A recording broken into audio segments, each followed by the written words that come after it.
Amen. Hello. Hello. Amen. Good afternoon, everyone. Uh,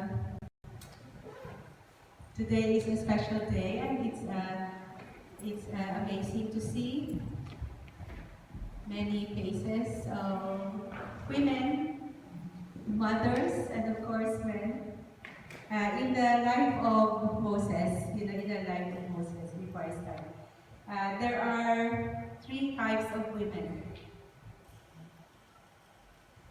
One is a Jochebed.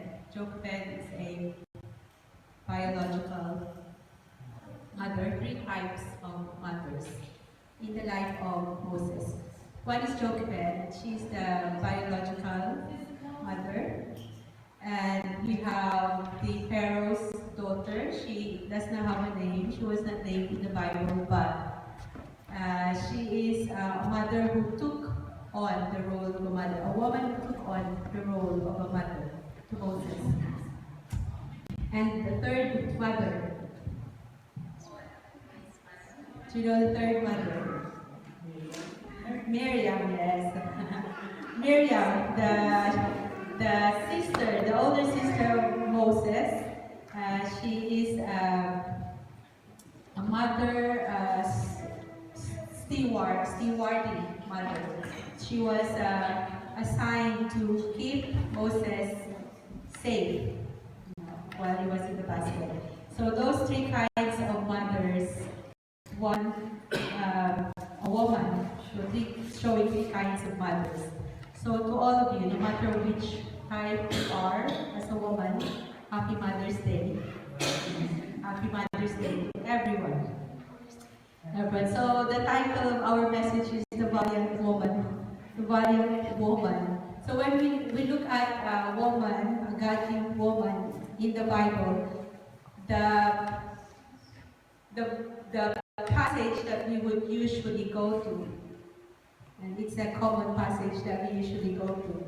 We go to the book of Proverbs, where we find this valiant woman. So I know you've only just sat down, so we'll stand up again, and we will read from the book of Proverbs, chapter 31, the last chapter of the book of Proverbs. Let's have a look at the valiant woman from verses. From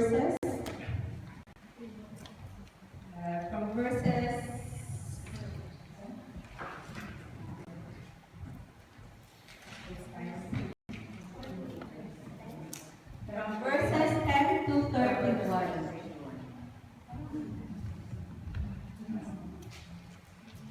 Okay, so if you can open your Bibles and if you read from verse 10.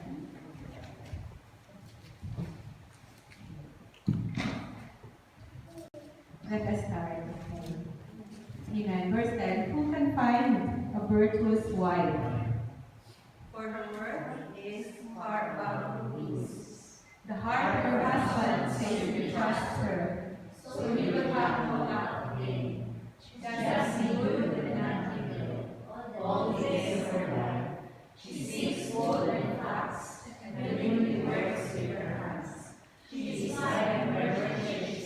She brings the food from far. She also rises what is dead, and provides food for her household, and a portion for her servants.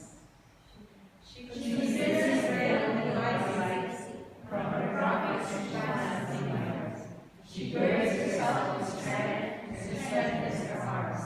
She perceives that her merchandise is good, and her lamp does not go out by night.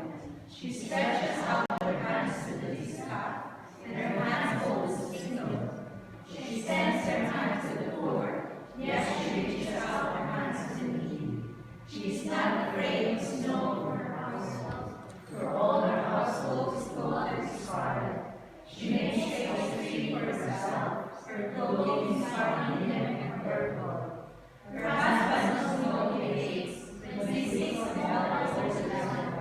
She makes his garments and sells them, and supplies such as her merchants.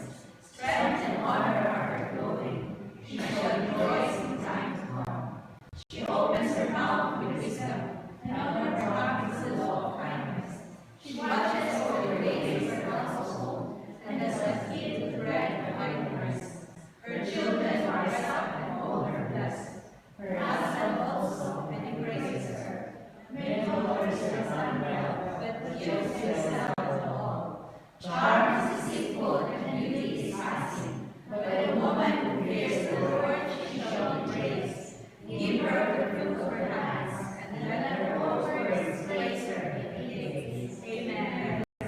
pray, short prayer. Hallelujah. Father, we thank you, Lord God, for our mothers.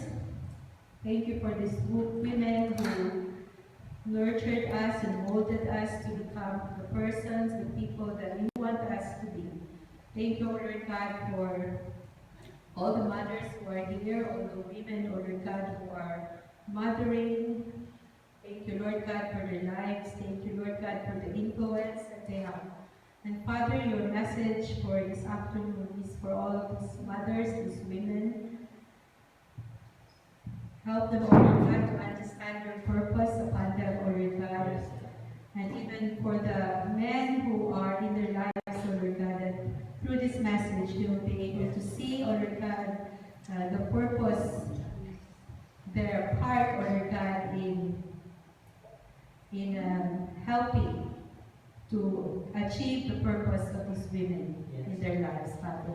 So we commit to you, O Lord God, your words and this message. Bless this, Father. In Jesus' name we pray. Amen. Amen. So let us see. Okay, so this passage is from Proverbs, as you have read. Proverbs 31. This is the last chapter of the book of Proverbs, and this speaks about a godly woman. And this woman that we have read, this woman, she seems like a perfect woman.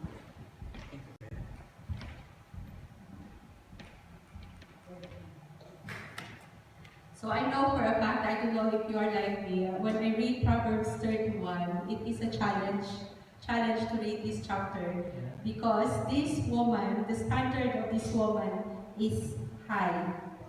And when you read about her, the things that we have read about her, she sounds quite intimidating, she's a perfect woman. But this setting here, this is ancient Middle Eastern setting. So that's why some of the words that we have read, they're quite alien, quite not alien, but it's not familiar. It's unfamiliar to us, the things that she is doing. So we will try and equate that to our time now. So this woman, her standards are high, but the encouragement for us to be able to uphold this high standard of a godly woman is this verse here in verse 30. A woman who fears the Lord, because this is the strength of this woman. This is where she gets her strength from. And this is the reason why she is strong. She is able to do all the things that she is able to do. But you know, these things that she is doing, this is quite easy to see, no, quite easy to not see, but quite easy for us to imitate. You know, we can fake this Proverbs 31 woman from the outside. We can say, or I can laugh like I don't worry about tomorrow. Verse 25 says, she laughs without fear of the future. I could pretend that I'm okay and I can do all these things, that I'm hardworking, I'm capable. But you know, that's all outside. What is important is what is in here, in the heart of this woman, because that is important.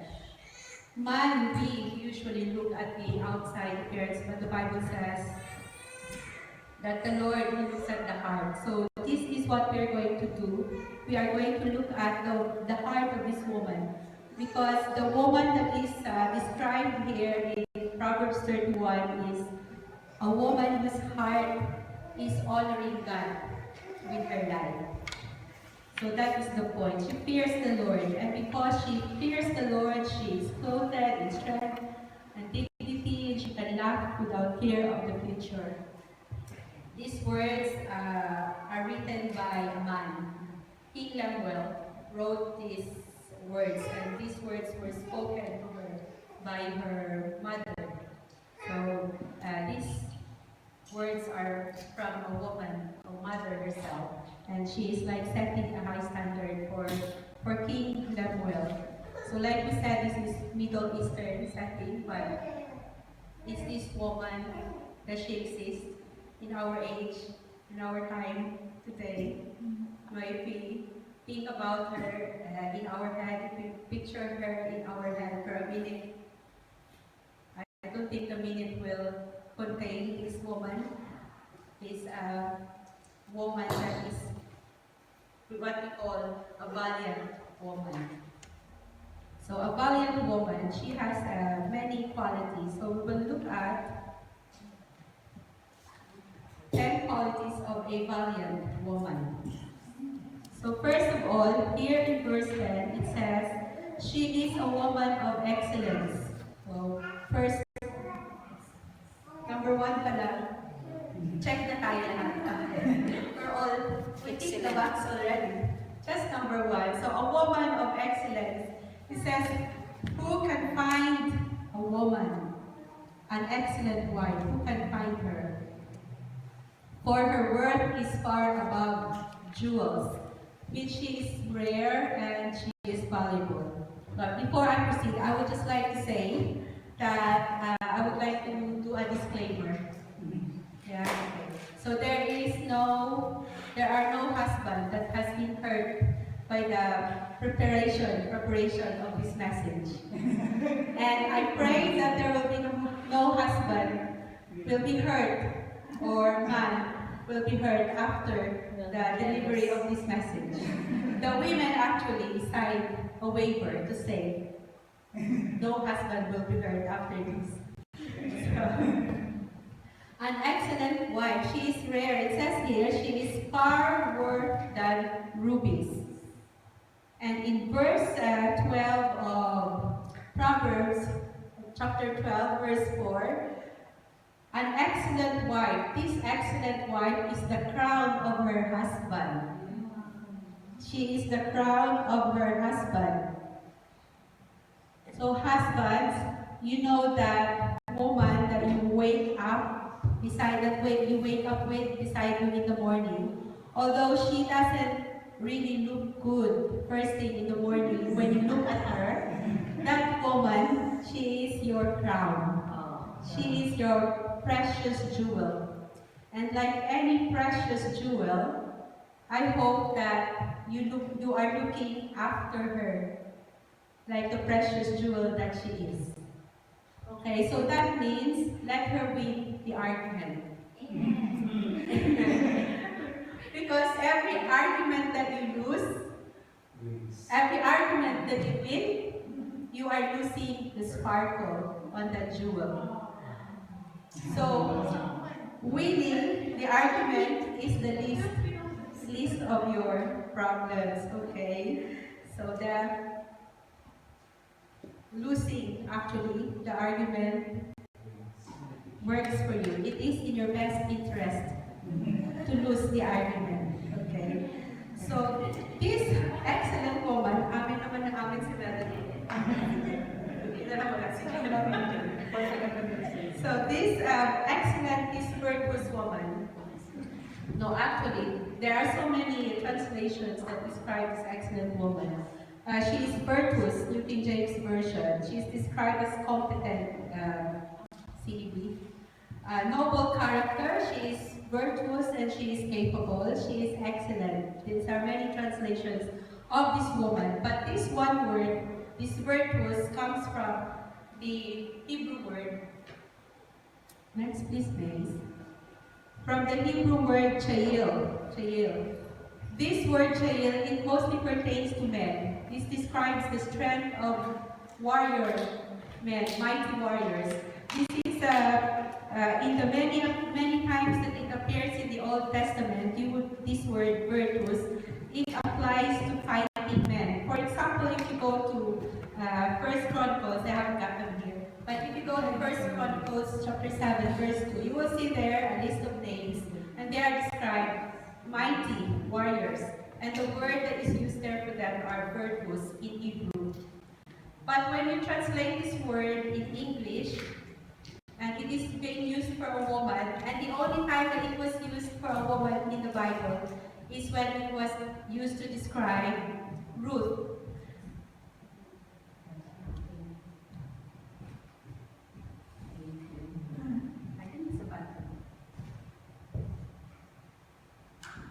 Thank you, Gilbert. So it's used to describe Ruth, but it's when it's translated into English, they tend to like downplay the strength of this word for a woman. Like with Ruth, they use the word in English translations noble or excellent, virtuous. But this word is the same whether you use it for a woman or a man. This speaks of strength, like this woman is like, she will fight hard for the things that matter to her. This is the strength of a woman that is described by the word virtuous. That is why our title for this afternoon is a valiant woman, because the word valiant, it best describes both the strength and the virtue that is carried by this word, Chael. That's why she's a valiant woman. So she's strong. It's like a tiger. You know, like a mother when somebody hurts children, she turns into a tiger. You know? Tiger. So that kind of strength, she's a warrior. And the next thing is she's a reliable homemaker.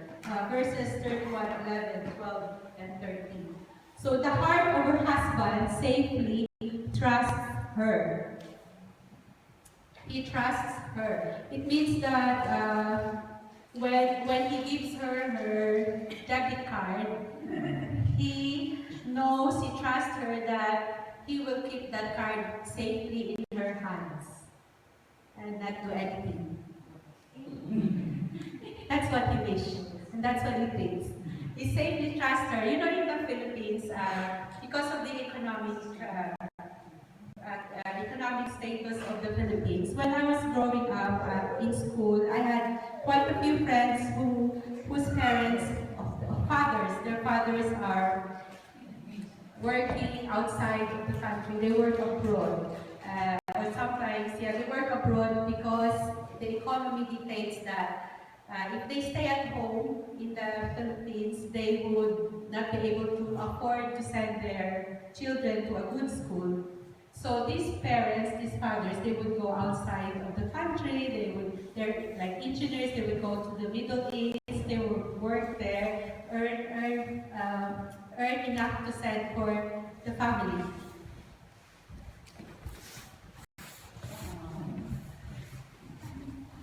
And so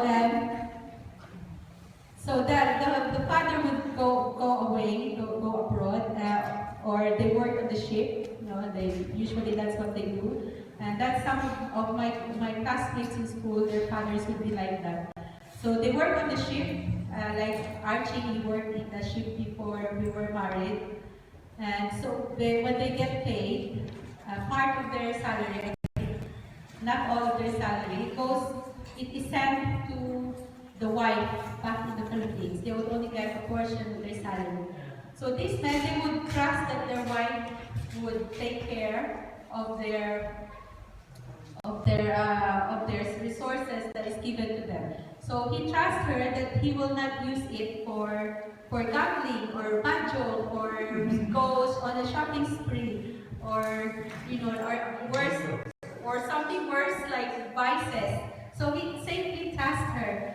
So he will have no lack of gain. The word gain there is not you like gaining weight or gaining followers on your social media. The word gain there speaks of plunder. What other word is the plunder? The spoils of war that the fighting men, usually would bring home after they fight and they win the battle. They would bring all the gold, the silver, the expensive things that they could plunder from war, so the spoils. So it says he will have no lack of gain. So this woman is a picture of someone who is like a bounty hunter. She brings home something good, precious. When she goes out, she will come back. You notice how our mothers, when we're growing up, they would come home and were excited to always open the bags and they would carry home.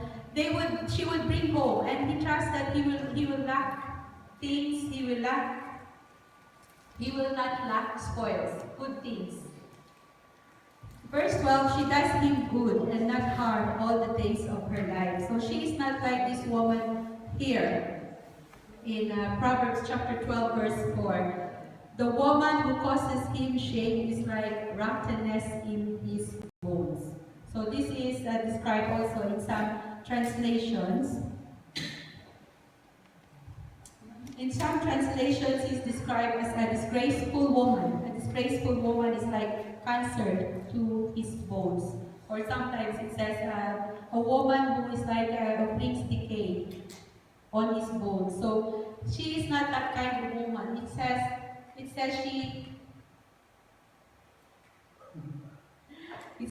she does him good and not harm all of the days of her life. So what does she do? What kind of good does she do? She honors him. For example, she honors him by keeping his home a place of refuge. Like she keeps her home, his home, their home, as a place where he looks forward to going home to, a place where he is looking forward to come home to, a place where her children are happy to come home to. They feel happy, secure, cared for. She keeps his home by honoring him. She honors him by keeping his home a place of refuge. And she lifts him up in prayer. A woman who prays for her household, for her husband's well-being, and for her children's well-being. Not only that she prays for them, she also speaks life over her family. She speaks words of encouragement. And of course, she also nags. That's part of the encouragement. She nags. She might nag you. She might criticize you. She might argue with you. She might complain. But she does all these things from a place of, believe it or not, from a place of love. She will nag, she will argue, she will complain, she will criticize from a place of love. Because she knows that you can be so much more. She sees the purpose. She's a God-fearing woman. The woman that is described here is a woman who fears the Lord. She knows that you can do so much better. You can do so much more. So she nags you. So just listen what they nag. She supports the goals and your dreams. That's the does him good part. She supports your goals and your dreams because she knows she's been praying for you, so she knows that your steps are ordered by the Lord. So whatever goals and dreams and aspirations that you have, it is the goal and aspirations that the Lord has placed in your heart. So she supports you with that. She does you good and not harm all the days of your life. And so her husband is known in the gate. So her husband, it speaks about the husband is known in the gate. He sits amongst the elders. It speaks about the husband. He can just carry on with what he is doing. He is just able to do to carry on with his business, his work, or whatever it is that he does to keep the family. He can do that because she is a reliable homemaker. Next one. She is diligent, skillful, and hard worker. She is diligent, skillful, and hard worker. She seeks wool and flax and willingly works with her hands. It speaks about a woman who is not being forced to do what she has to do. She's not forced to wash the dishes. She's not forced to do the laundry. She's not forced to go to work. She willingly works with her hands. Seeking wool and flax here is very useful in the family. At the time, they use that for, the wool is for making clothes, the flax is for making linen. So these are useful things. And she willingly works with her hands to find it. She puts her hands to the distaff and her hands hold the spindle. We see here, she's using both hands. So it speaks about when she works, she's not doing it half-hearted. When she is cooking, she doesn't have her phone on the other hand while she's cooking with the other hand. No, she uses both hands. She puts her heart and soul to what she's doing. That both hands working together, that speaks of her her dedication and her commitment to what she's doing for the household, for the family, for her husband. So she puts her hands to hold the spindle and the distaff. No half-hearted work for this woman. She makes bed coverings for herself that speaks about her resourcefulness, her skillfulness, and hard work. Her clothing is fine linen and purple. You know, purple, this is expensive commodity during that time. Purple is very expensive, hard to find. So speaking of her clothing is fine linen and purple, she can afford these things because she is diligent, she is skillful, and she is hardworking. She makes linen garments and sells them. She delivers sashes to the merchants. So again, you can see how skillful she is, that the product of the works of her hand is of good quality, that she could sell it. So whatever she does, she is doing it with her heart, her mind, and her soul. She puts her everything into it. This is the kind of woman that is described here in Proverbs 31. And she can afford purple, which is expensive. She can afford that because she is also resourceful. She's independently, financially independent. She has her own financial resources, and she is able to sell. So she has a way of getting purple for the family, so she can support her family. Okay, so next. Number 4, she is a resourceful provider. So it's not only the man that is the provider. The woman also here in Proverbs 31, she is also a provider, and she is not just a provider, she is also resourceful. She is like the merchant ships. During those times, the merchant ships, these carries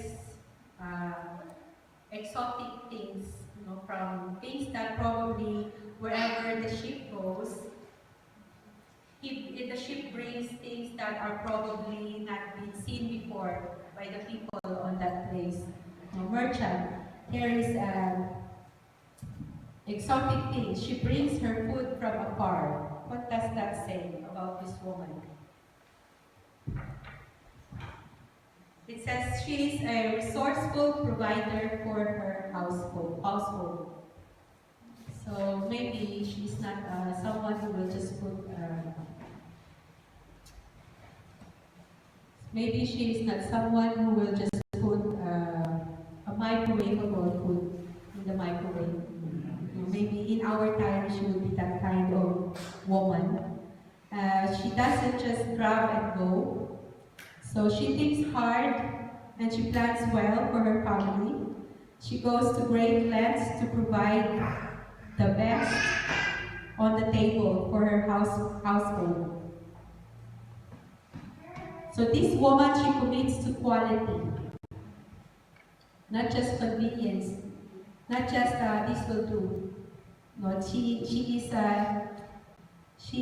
proactive in seeking better, unique, and necessary supplies for her family. So this speaks of a strong work ethic. She is not deterred by effort or time or distance, this woman. So let us go to the next one. She is proactive and she is productive. Proactive and productive. She rises while it is yet night and provides food for her household and portions for her maidens. So she does not stay in bed till 1 o'clock in the afternoon while the children have all gone to school, no breakfast. This woman, she rises up early, she makes sure she prepares the lunch boxes, she prepares food for the husband to take to work. This woman does not stay back and let someone else do it. She is planning ahead. She provides food for her household and portions portions for her maidens. The portions are not portions of food. These portions speaks about the tasks. She assigns tasks for her housemaids. Well, we don't have housemaids in our time now, but this can speak of assigning tasks for ourselves for the day. This speaks of planning for the day, planning well ahead of the day so that we will not get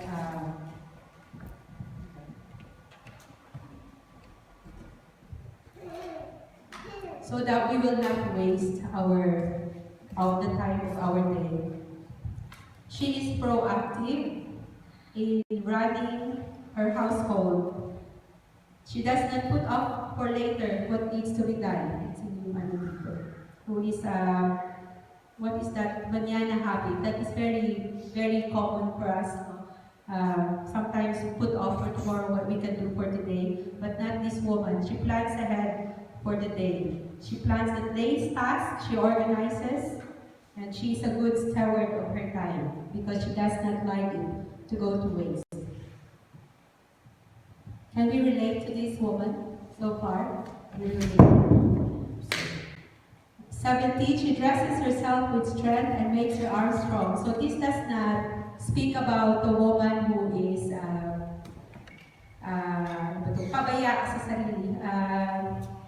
This woman, she looks after herself in a way that she keeps herself healthy.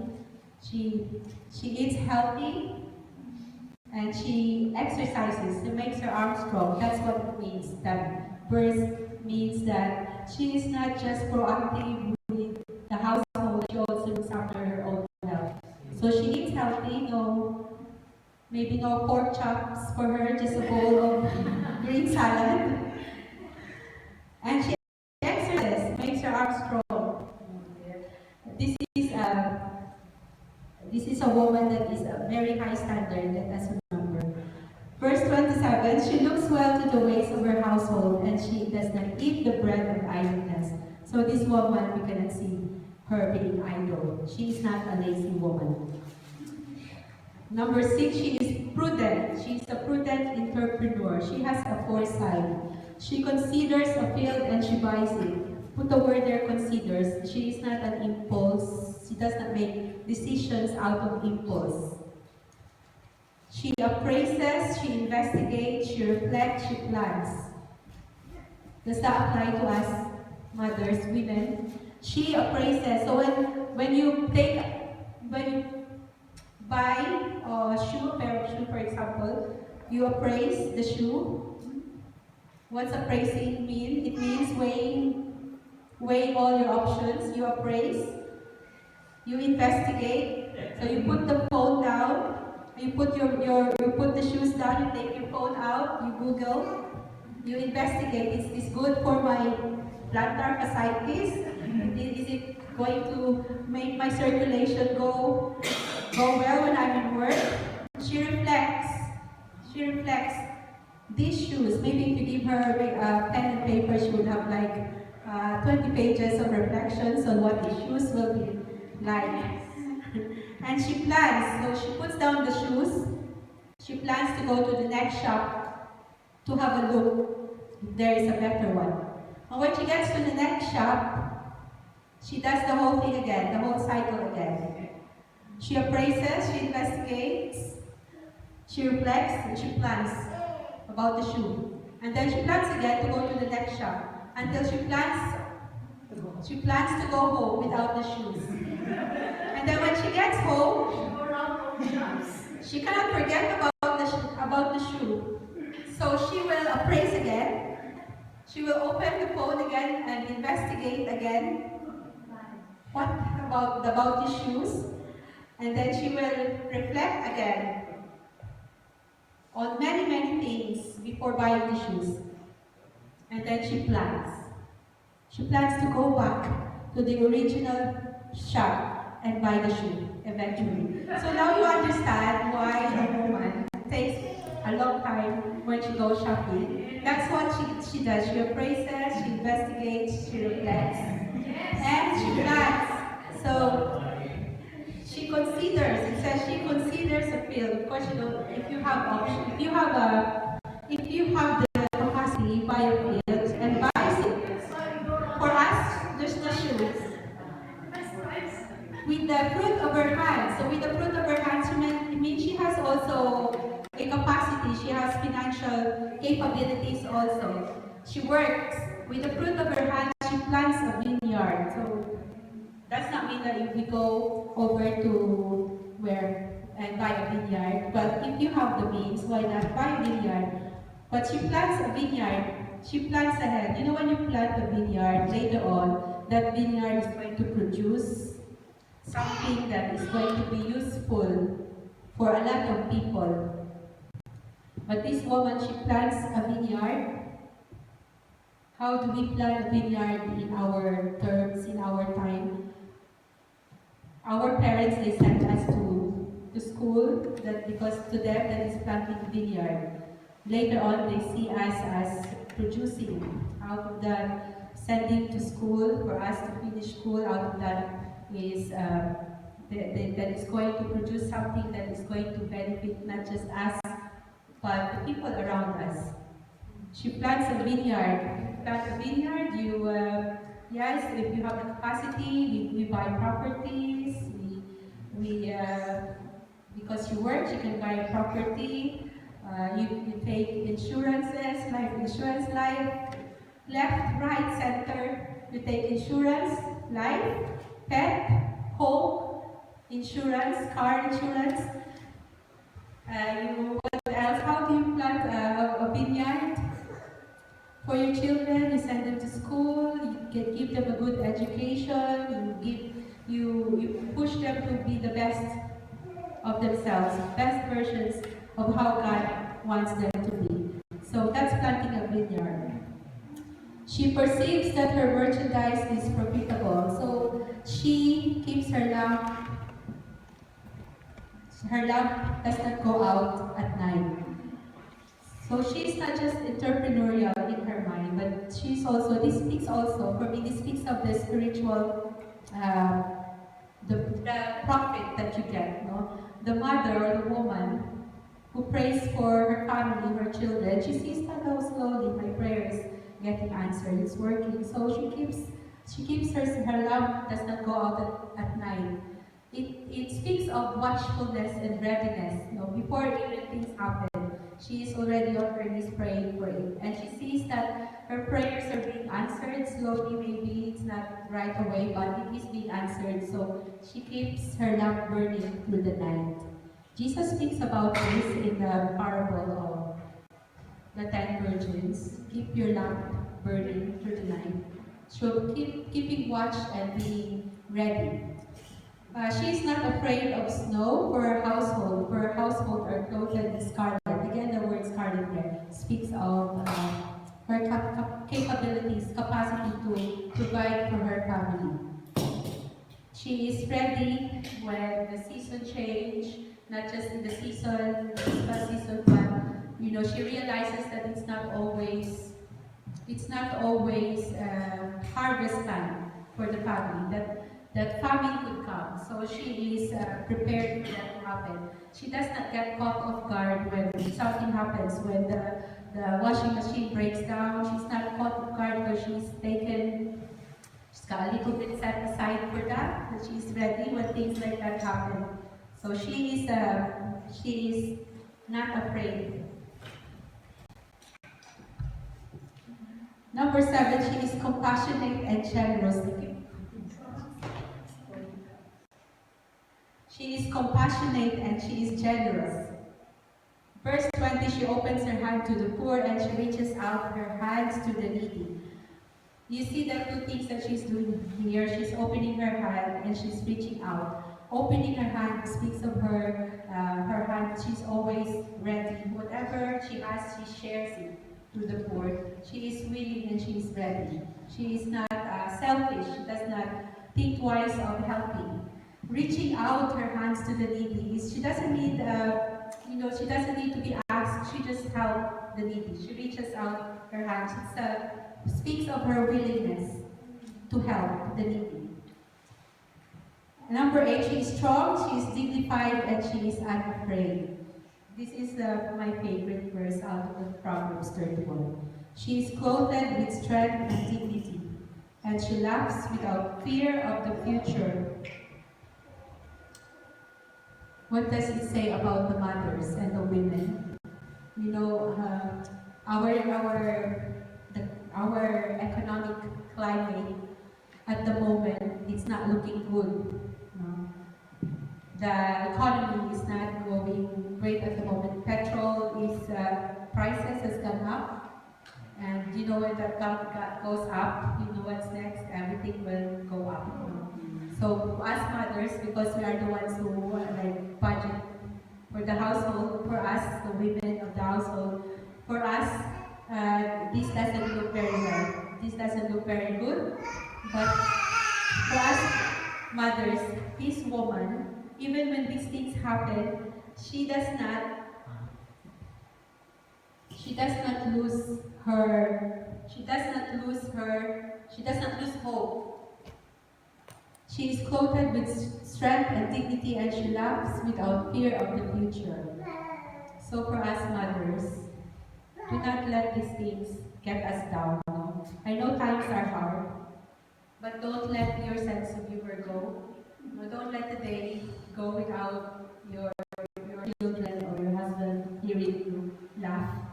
No, you're not laughing because you don't care. You're not laughing because you're arrogant and you think I should do this, I will be okay. You are laughing because you know who holds your future. It means that you have a joyful predisposition. You are joyfully confident of the future.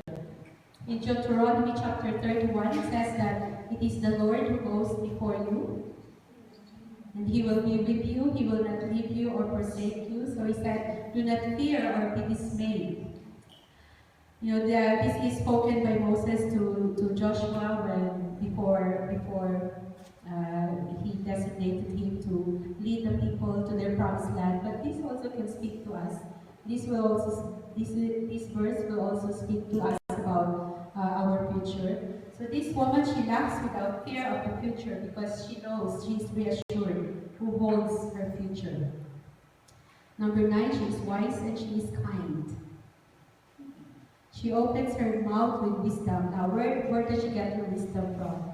The Bible says the fear of the Lord is the beginning of wisdom. And the teaching of kindness is on her tongue. So far, what we have seen here is a woman who is a doer. But in verse 26 here, we see a woman who is also a teacher. She's also teaching.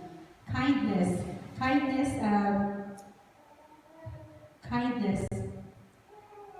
is a word, I think it is called chesed. In Hebrew, it is chesed. And it speaks of like love, and it's close enough to agape love of God. So she is teaching kindness. Kindness is on her tongue. Proverbs 1:8, it says that as children, you are to hear your father's instruction, but you are not to forsake your mother's teaching. Because she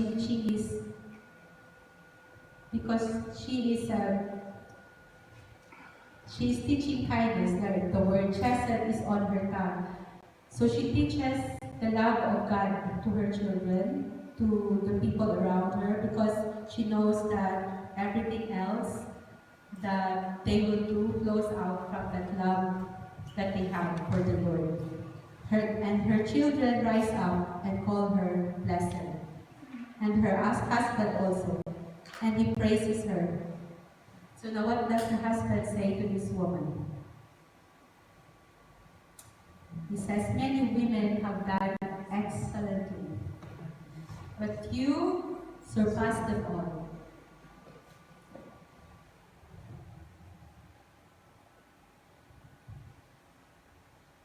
So this is a lesson for the men. That here, that is a recorded example of how you should praise your wife. In our modern times, that would sound like this. You, my dear, you are You are the, what did I write? You are the best wife in the whole wide world. Many women have done excellently, but you surpassed it all. So that's what you, my dear, you are the best wife in the whole wide world. Amen. Compliment her in private. Compliment her in private and praise her in public. Do you do that? Yes. Sana ako mag-say yes. Compliment her in private and praise her in public. Do you do that? I only see one person come up here. I only see one person come up here. I will not say names, but you probably know who it is. Come up here and praise his wife when he stands here. And you can see the wife feels a bit embarrassed when he stands and speaks about her. But you could tell as a wife herself that probably her heart is bursting when she hears it. So you just know, sometimes we just need a little affirmation. You know? Kulang lang din kami sa affirmation sometimes. So it does not cost a lot, but it would benefit you a lot when you do that. The husband of a faithful, hard-working, godly woman should tell her how much he values her and her contributions to his and his children's life. And also he should tell others why he appreciates her so much. You can see the example of King Lemuel there. And also children, tell your mothers, not just on Mother's Day, Mom, you are the best mother in the whole wide world. I know I hear that on Mother's Day, but you know, it will not hurt also to say that, even if it's not Mother's Day. Number 10 is that after a long chain of explaining an excellent woman, this is where it all goes down to. She fears God. She fears the Lord. An excellent woman or mother is one who fears the Lord. This is the most important quality. Charm is deceitful and beauty is vain, but a woman who fears the Lord is to be praised. Outside beauty, it fades away. No, but what is inside the heart of the woman who fears the Lord, it lives on forever to the generation that she has influenced. And I believe that is the best contribution that we as women or mothers or nurturing women to young people in our lives. I believe that our greatest contribution to society is not our educational achievements, not our doctorate degrees, not the figures in our bank statements, not the achievements that we have in work. I believe that our greatest contribution to society, despite all of these things, these are admirable, your achievements in work and your educational achievements, there are things to be admired, but the greatest contribution we can give to our society, I believe, as women and as mothers, are raising a godly generation. Teaching the younger generation to love God above all, because all else flows from that love that they have for God. Amen.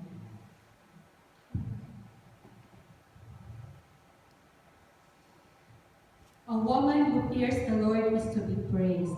No, it's appropriate that at the end of this last chapter of Proverbs, it speaks about fearing the Lord, because at the beginning of Proverbs, it also speaks, Proverbs 1:7, it also speaks about fearing the Lord.